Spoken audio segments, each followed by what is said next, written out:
Olá, aluninho do sexto ano, tudo bem? Vamos para a aula de número 4, então, climograma e os elementos do clima.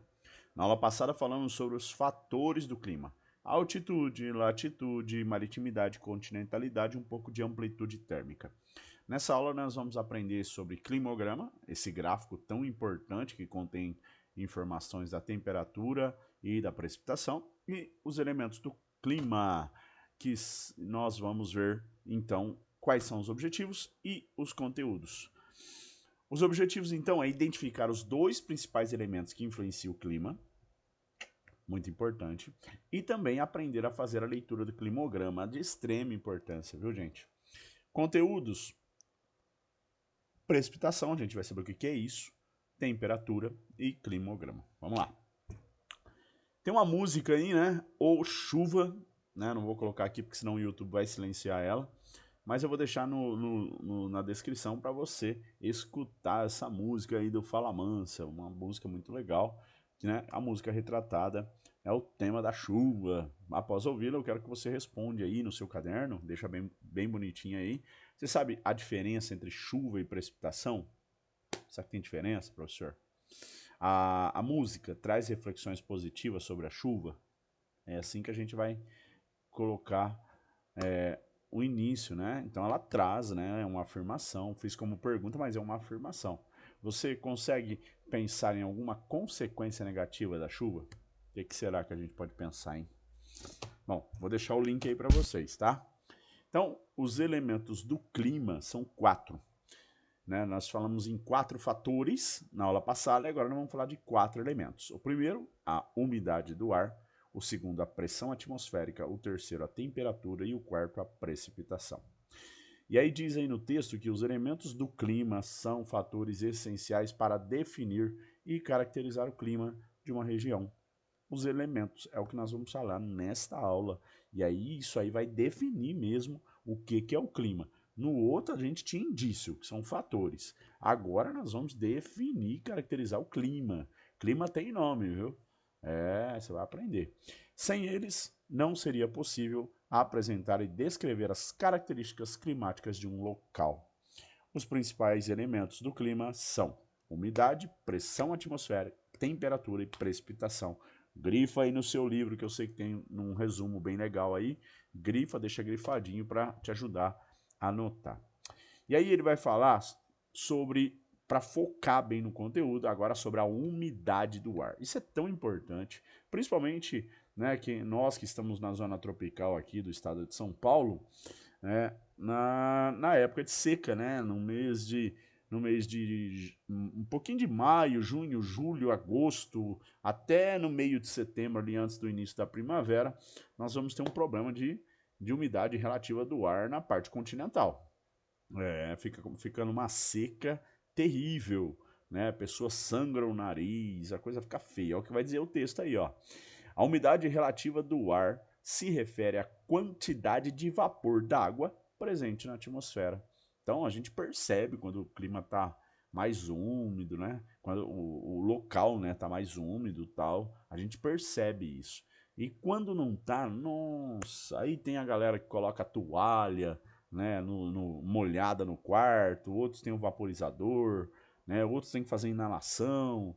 E ele vai falar, ó, conhecer a quantidade de vapor d'água é fundamental, pois ela é essencial para os seres humanos. Né? Uma umidade muito baixa vai causar problemas, com certeza vai impactar na saúde de qualquer cidade. Uma vez que a baixa umidade do ar pode gerar alguns problemas, como sangramento do nariz, tosse, dificuldade respiratória, quem tem asma, bronquite, isso aí vira um problema, viu, gente?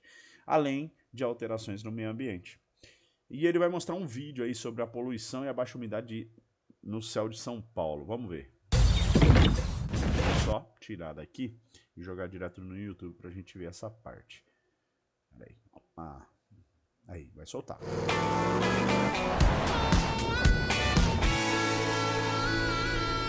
A baixa umidade do ar tem piorado ainda mais o grau de poluentes na atmosfera. Em São Paulo, o céu acordou nesta segunda-feira, como vem acordando nos últimos dias, com uma névoa cinza e uma faixa de poluição bastante visível, especialmente se a gente vai para prédios mais altos. O tempo seco também tem diminuído drasticamente o nível de chuva. Por causa disso, o Rio Pinheiros, que cruza a cidade, ele ficou verde. E você vai entender por quê na reportagem da Adriana De Luca. A cor do Rio Pinheiros, em São Paulo, chamou a atenção. Quem passou pelo local ou mora próximo à Marginal Pinheiros tomou um susto quando viu esse tom esverdeado. A explicação é a falta de chuva. O baixo volume de água favorece a proliferação das algas. O mesmo fenômeno pode ser visto no Parque Ibirapuera. Outra cor que vem chamando a atenção é a do céu. O sol, em um tom avermelhado, parece não conseguir dar as caras. Uma das explicações para esse céu cinza estranho é a poluição. A capital paulista registrou nesta segunda-feira o ar mais poluído do mundo, ficando atrás de cidades de países como Paquistão e Indonésia. Segundo o índice que é monitorado por uma agência suíça, São Paulo, em um mês, só teve 4 dias com uma qualidade do ar boa. No restante do período, a qualidade vem sendo registrada como não saudável e insalubre. A outra explicação para essa névoa acinzentada é a fumaça gerada pelos incêndios no Brasil. O país está sob um enorme corredor de fumaça por conta das queimadas. Segundo o Instituto Nacional de Pesquisas Espaciais, de 1º de janeiro a 7 de setembro de 2024, foram identificados mais de 156 mil focos de fogo no território brasileiro. O estado de São Paulo registrou o maior número de queimadas desde o início da série histórica do INPE. Praticamente todo o território paulista está sob alerta para novos incêndios. A inalação desse material pode gerar respostas inflamatórias em qualquer parte da via respiratória. E eu posso ter uma inflamação nos alvéolos, que é uma pneumonia tóxica, causada pela fumaça, por essa poeira, ou isso tudo baixa as nossas defesas, então vírus, bactérias podem entrar na via respiratória e como a defesa está diminuída, eu tenho uma pneumonia, por exemplo, agora bacteriana, que aí vou ser obrigado a fazer um tratamento, por exemplo, com antibióticos. Muito bem. Vimos aí, né, a importância da umidade da água na atmosfera, aqui para nós, né, e tudo isso faz parte das nossas vidas, certo? Então a umidade é, com certeza, um fator, um elemento, né? Agora nós temos um outro elemento, que é a pressão atmosférica, e ela vai trabalhar com altitude, né? Ela vai dizer assim no texto aí. Sempre, gente, é muito importante que você leia o texto. Se for preciso, para o slide, né? Lê o texto, mas eu vou fazendo a leitura e você vai entendendo aqui comigo. A camada de ar que constitui a atmosfera exerce uma pressão sobre a superfície terrestre, chamada de pressão atmosférica. A pressão varia de acordo com a temperatura e a altitude, pois quanto maior a altitude, menor a pressão. Olha lá, vai na contramão, como eu disse nas aulas passadas, né? Maior a altitude, menor a pressão. Então, você está ali na beira do mar, você tem uma pressão maior, porque a altitude, olha lá, ó, ele está mostrando a pressão varia de acordo com a temperatura e a altitude, pois quanto maior a altitude, menor a pressão. Então, você está na beira do mar, que ele está mostrando ali, ó, maior pressão, menor altitude, maior pressão. E lá em São Paulo nós temos maior altitude e uma pressão menor. As duas cidades sendo comparadas, Santos e São Paulo. É como eu disse, tanto nos fatores quanto nos elementos, tudo parece que vai na contramão. Quanto maior a altitude, menor a temperatura. Quanto maior a altitude, menor a latitude, menor a temperatura. Quanto maior a altitude, menor é a pressão. Agora, sobre a altitude e a pressão, aí ela já mostra assim, quanto menor for a altitude, maior é a pressão, também vai na contramão. Então tem que tomar muito cuidado com isso, viu? Tem que tomar muito cuidado com esses... eu sei que impacta um pouco, é a primeira vez que você está vendo essa informação. né? Mas o que eu sempre levo de entendimento comigo, para ficar fácil para você estudar, você pode colocar que na beira do mar você vai ter muito oxigênio, porque você está em campo aberto, né? Bem na beira do mar ali e tal, então você vai sofrer uma pressão atmosférica muito forte, e isso vai trazer muito oxigênio. Na medida em que o relevo sobe, ou seja, a altitude em relação ao nível do mar, você vai ter uma menor pressão. E isso vai causar, né, uma diminuição no oxigênio. Então, por isso que a gente também acaba, né, tendo um probleminha respiratório também, né, que diminui um pouquinho as moléculas de ar. E se tiver numa altitude maior, a pressão, o ar fica rarefeito. Então, tem que tomar muito cuidado com isso, beleza? E aí ele vai falar da temperatura, né, em relação à altitude também. Olha lá, ó. Né, como eu já disse nas aulas passadas, está tudo ligado. Né? De acordo com Almeida, é um escritor da geografia, né, da parte climática, ele vai dizer assim: a temperatura indica o quanto o ar está sendo aquecido ou resfriado pelo sol ou por uma superfície. Ela mede o grau de agitação das moléculas de ar. Bom, aqui está assim, ó. Aqui as moléculas parecem estar bem juntinha, né? Na menor altitude, bem na beira da praia aqui, ou num planalto não muito alto, né? Até uns 600, 700 metros de altitude, beleza. Parece que a molécula de ar vai até bem. Mas na medida em que passa disso, né, de 1000 metros de altitude, as moléculas de ar ficam bem separadonas, você tá vendo? E isso dificulta a respiração das pessoas, né? E atletas sofrem demais. Quanto maior a altitude, menor é a pressão atmosférica. E também o ar fica rarefeito, né? Isso aí é Nossa, é triste demais. As pessoas sofrem com respiração. Lógico que tem algumas pessoas que se utilizam, né, de outros meios para respiração, mas tem que ter oxigênio ali perto, né? Nem que for aquele por, por botijão, né? Nos hospitais, em algum lugar próximo para salvar as pessoas que estão, né, sofrendo de algum problema, para dar uma parada cardiorrespiratória, pneumonias, como disse o médico aí que falou na entrevista, certo? Mas eu vou deixar o link aí para vocês. Bom, aqui no Brasil, a gente mede a temperatura em graus Celsius. Em outros lugares do mundo, como os Estados Unidos, por exemplo, lá em Fahrenheit. Não vou adentrar aqui ao assunto, né?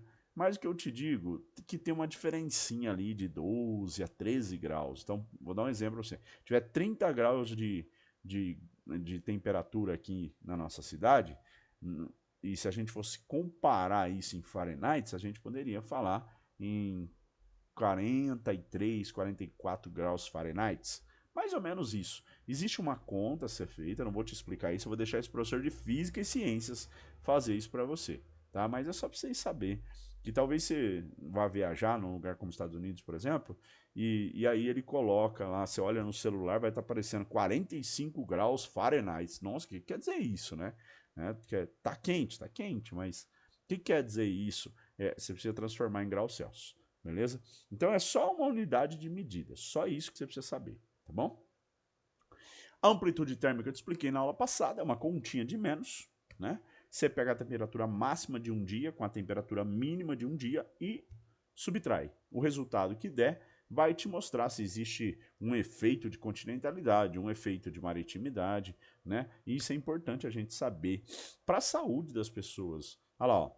A temperatura de um local pode variar ao longo do dia, mês ou ano. Essa variação pode ser medida pela amplitude térmica, que é a diferença da temperatura máxima, que geralmente acontece às 6 da manhã, e a temperatura mínima, que geralmente acontece às 3 da tarde. Perdão, a máxima às 3 da tarde e a temperatura mínima às 6 da manhã, registradas em um determinado período. Para calcular a amplitude térmica, basta subtrair a menor temperatura da maior. Então, ele mostra aí, você pega a maior, a menor e subtrai, certo? E aí ele dá um exemplo da cidade de Ourinhos, né, praticamente ali no centro do estado de São Paulo. A temperatura mínima de 18 graus Celsius, 6 da manhã num determinado dia. Ali não está mostrando a data, deixa eu ver. Tá, 18 de dezembro de 2024. Tá no verão, tá no verão. E a temperatura máxima de 29 graus Celsius. Não, foi o acesso. Que dia que ele viu isso aí, hein? Aí não mostra a data. mas 18/12 é ali, né? Então, tô achando ainda muito fresco em Ourinhos 18 graus Celsius no verão, mas é mais ou menos isso, vai. Então, deve ser, né, porque está num planalto, então a temperatura está um pouquinho menor ali. Mas tudo bem, é só para a gente ter um balizamento, né? Tá próximo também, né, da linha do trópico e tal. Enfim, mas ainda tá quente. Acima de 11 graus Celsius, dentro do verão, é uma amplitude térmica até considerável, né? Então, 11 graus, já o corpo humano já sente. Bom, quando a gente fala de precipitação, né, ele vai falar sobre a água líquida ou a água sólida, presente na atmosfera, que precipita, ou seja, que cai. Não tem gente precipitada que cai no meio do assunto? Então, tem precipitação que cai na superfície terrestre. É isso que você tem que saber sobre precipitação. A quantidade de precipitação é medida em milímetros. Tem um vídeo do Iberê, do Manual do Mundo, que eu achei legal. Ele pega uma caixinha, né, de 1 metro, de 1 metro quadrado, né, e coloca ela num dia no quintal dele. Aí chove e tal, e ele percebeu que choveu naquele dia 100 milímetros. Isso é só um exemplo, viu, gente? 100 milímetros corresponde a 100 metros quadrados de chuva, ou seja, traduzindo em miúdos, 100 litros de água choveu naquele local. E é assim que faz a estação meteorológica para medir, né, o que cai do céu, o que precipitou. E a precipitação são 4 formas que você não pode esquecer. A ideia é identificar. O orvalho. Não choveu, mas você percebe que a grama está molhada, então nós estamos vivendo a precipitação do orvalho. A chuva, que você conhece. A precipitação da neve, nem todos conhecem, mas tá aí um exemplo, já ouviram falar muita gente. E o granizo, com Z, hein? Com Z. Não é granito, hein? Pelo amor de Deus, se estiver chovendo granito, você corre. Granizo é a precipitação, né, em forma de gelo sólida, né? Tá vendo aí? Deus me livre.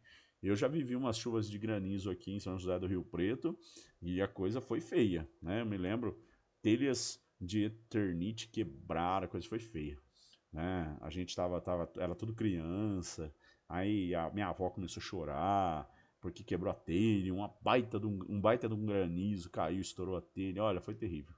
Beleza? Bom, então grava essas 4 formas: orvalho, chuva, neve, granizo. É as 4 formas de precipitação, tá? E aí ele vai perguntar os elementos do clima. Qual desses elementos representa o peso que o ar exerce? A temperatura ou a pressão atmosférica? Com certeza o peso do ar está na pressão atmosférica, né? Então se você estiver em local aberto, vai ter mais ar, ou seja, vai ter mais peso, né? Parece que tem um saco prendendo o oxigênio e pressionando, né? E aí a gente tem muito mais oxigênio em baixas altitudes. Em maior altitude é menor, né, essa pressão, como a gente já disse. Também é importante você saber que existem os tipos de chuva. A chuva orográfica, que é a chuva de relevo. Esse desenho aqui da Água Sua Linda, uma página de ambientalista, eu acho muito legal. É uma chuva orográfica, ela acontece muito no Brasil. Ela acontece no Nordeste, ela acontece aqui no estado de São Paulo, na Serra do Mar. Ela vem do mar, geralmente, né, nós temos chuvas que vêm do mar, soprando ali das massas de ar, e as nuvens vêm hipercarregadas. Só que ela vem, chove antes aqui do relevo, né, na beira da praia da planície, mas quando ela vai subir um alto relevo, que a nuvem acaba acompanhando o relevo, ela descarrega. E do outro lado não costuma chover, né, onde acontece, no caso do Nordeste, o sertão. Né, tem um Planalto da Borborema, Chapada da Diamantina, que são altos planaltos, e ela não consegue subir. A gente chama isso de chuva de montanha, né, chamada chuva orográfica, ou chuva de planalto, né? Ela não consegue subir o relevo. Então, o vento que vem aqui, ele vem carregado, e a gente chama ele de barlavento. E o vento que está do outro lado, que passou, o vento passa, mas a água não chega, a gente só chama de sotavento. Ó, soltar o vento. Chama sotavento, como está aqui no esqueminha. Beleza? Existe também a chuva frontal. Essa chuva aqui, ela vai ocorrer, ó, eu presumo, né, que algumas vezes ela ocorre quando uma massa de ar polar vem, uma massa de ar frio vem da Antártida. Então, quando isso acontece, eu percebo que no começo do outono, no inverno, é uma massa que vem e se choca. Pode acontecer no verão, pode acontecer na primavera, sim, mas eu acho que acontece mais no inverno e no outono aqui para nós, no Brasil, no hemisfério sul, certo?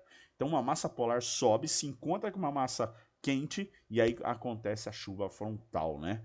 Que ocorre quando as massas de ar quente e frio se encontram. O ar quente é forçado a subir sobre o ar frio, formando as nuvens intensas, certo? Então você percebeu, ele mostra aí, né? A massa de ar quente na cor vermelha, a massa de ar fria, sempre ela vem mais carregada e ela se choca. E aí vai dar aquele trovão, né? Aí vai chover. E a gente percebe. E quanto mais alto, mais frio, certo? E a diferença da densidade faz o ar frio descer e o ar quente subir. E isso muda tudo aí. E aí começa a chover. Agora, a chuva convectiva é aquela chuva que você fala, meu Deus do céu, vai chover. Olha o tempo. E a coisa escureceu, as nuvens, né? Parece que o sol se escondeu de medo. É isso que parece que acontece. Você fala, meu Deus, vai chover. É isso que a gente percebe. E isso é chamado de chuva convectiva. E ela ocorre devido ao aquecimento do solo pelo sol. O ar aquecido, próximo à superfície, ele sobe rapidamente, esfria, forma nuvem de temperatura, mas nuvem gigante, né? E resulta em chuva intensa e rápida. Dá um chuvão, gente. E daqui a pouco tá sol. Né? Dá um chuvão, descarrega e daqui a pouco tá sol, abre o tempo, como se nada tivesse acontecido. Chuva convectiva, beleza? Marca esses três nomes: chuva orográfica, chuva frontal e chuva convectiva, beleza? E agora, né, nós vamos aprender a ler esse gráfico tão importante que é o climograma. Isso é importante para nós e nós temos que aprender, não tem jeito. Ó, primeira coisa, a precipitação é medida pela barra e a temperatura é medida pela linha. A precipitação é medida pela barra e a temperatura é medida pela linha. Já falei um monte de vezes em sala de aula e eu vivo repetindo isso de vez em quando, eu dou até um recadinho.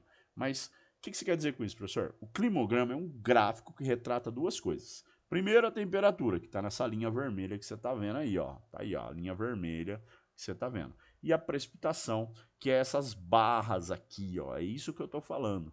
Então quer dizer que dá para medir a quantidade de chuva de cada mês? Dá. E isso é feito em cada cidade do mundo e do Brasil. Beleza? Então no climograma, quando você vê essa linha vermelha, você vai perceber o quê? A linha que está falando da temperatura. Você vai olhar para a linha. E a temperatura é medida em graus Celsius, como eu já falei. E a precipitação, ela é medida, ó. Aqui a linha está vermelha, graus Celsius, cor vermelha. E a precipitação é medida pela barra. A barra que está em milímetros, que está aqui, tá? Então, agora a gente vai aprender a ler. Vou dar alguns exemplos aqui para seguir adiante. A gente vai treinar muito isso em sala de aula, beleza?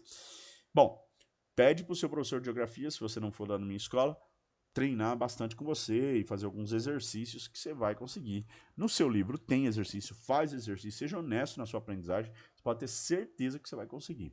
Ó, janeiro, a gente percebe que teve uma precipitação, olha para a barra, certo? Uma precipitação, cor azul. Ó, vim aqui, ó. Quase 240 milímetros de chuva, professor. E julho? Julho, a gente vem aqui, ó. Ó, um pouco mais, professor, de uns 60, mais ou menos, de julho, mais ou menos uns 60 milímetros de chuva, um pouco mais, certo? Ou menos de 80, ou mais de 40, isso é aceito na resposta. Bom, a temperatura, qual a maior temperatura desse gráfico? Bom, eu percebo que é fevereiro, ó. Fevereiro tem a maior temperatura, é onde a linha está mais alta, ó. Por volta de uns 23, 24 graus, mais ou menos, beleza? E a menor temperatura? A menor temperatura está aqui, ó, no mês de julho. Então, quanto que deu, professor? Ó, por volta de uns 16, 17 graus, mais ou menos. Beleza? Isso é muito importante você saber, tá? Então, o climograma Lembra? Temperatura, lida em graus Celsius, a precipitação, ela é medida em milímetros, pelas barras, as linhas é medida em graus Celsius, é só olhar o ponto, olha para o vídeo, tenta analisar, tenta, o que eu aconselho é, pega um gráfico desse aqui, pega um caderno e lista aí agora, janeiro, qual que foi a precipitação? Aí você faz fevereiro, março, abril, maio, junho, aqui embaixo, ó, ele tá falando os meses, janeiro, fevereiro, março, abril, maio, junho, julho, agosto, setembro, outubro, novembro, dezembro. Os 12 números, 12 meses. Beleza? Toma cuidado, hein? Toma cuidado. Treina bastante. Treina. Coloca aí, faz uma coluna com a precipitação e faz uma coluna com a temperatura. E aí você fica procurando a temperatura de cada mês e a precipitação de cada mês. Beleza? Assim você não vai errar. Falou? Então tá aí mais um exemplo. Tem essa atividade no seu livro, aqui ele fala, aponte o mês mais quente, qual que é o valor da temperatura, ó, o mês mais quente aqui por pouca coisa, né, a gente pode falar fevereiro, pouca coisa aqui de janeiro, por volta de 25 graus, aponte o mês mais frio e qual o valor da temperatura, o mais frio, o mês de julho, por volta de uns 18 graus mais ou menos, ou menos de 20, certo? Qual é o mês que teve mais precipitação? Ó, o mês com mais precipitação foi esse mês aqui, ó, o mês de janeiro, por volta, quase 245 milímetros. E o que teve menos? Ó, a gente pode empatar aqui entre junho e agosto, com quase 105 milímetros, certo? E chove o ano todo em Santos? Sim, chove o ano todo e chove bem. Ó, quase 100 milímetros todos os meses, né? Eu já posso falar para você que isso aqui tá praticamente beira-mar. Se não tiver numa linha equatorial, tá beira-mar, para quem olhar no mapa. Como eu sei que Santos é beira-mar, eu tô te falando que ela tem influência marítima das chuvas, né? Então, você tem aí também um indício, né? Por que chove tanto? Tá na beira do mar, professor, evapora mais água. Se evapora mais água, vai chover mais, certo? É diferente de uma região continental, sim? Então, tá aí as respostas, coloca no seu livro, deixa o seu livro completo, pausa esse vídeo, copia as respostas aí, né? Tenta entender, qualquer dúvida coloca nos comentários ou me procura na sala de aula, beleza?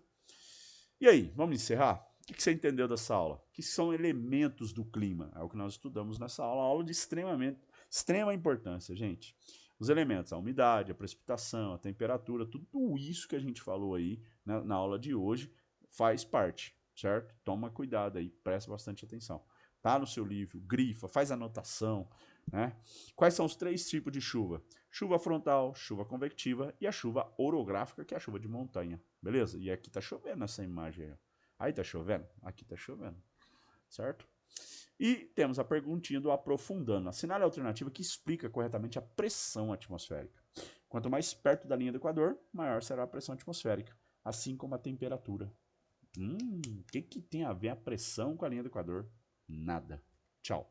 B. A pressão atmosférica varia de acordo com a quantidade da umidade de ar na atmosfera. Negativo. Se ele falasse o ar, beleza. Mas a umidade? Não. C. A pressão atmosférica varia de acordo com a altitude, professor. Quanto maior a altitude, menor a pressão. Claríssimo. Resposta letra C de coração de novo. E a letra D, que não é. A pressão atmosférica e a temperatura não apresentam relação, uma independente da outra, de jeito nenhum. Letra C de coração. E era isso. Muito obrigado. Tchau.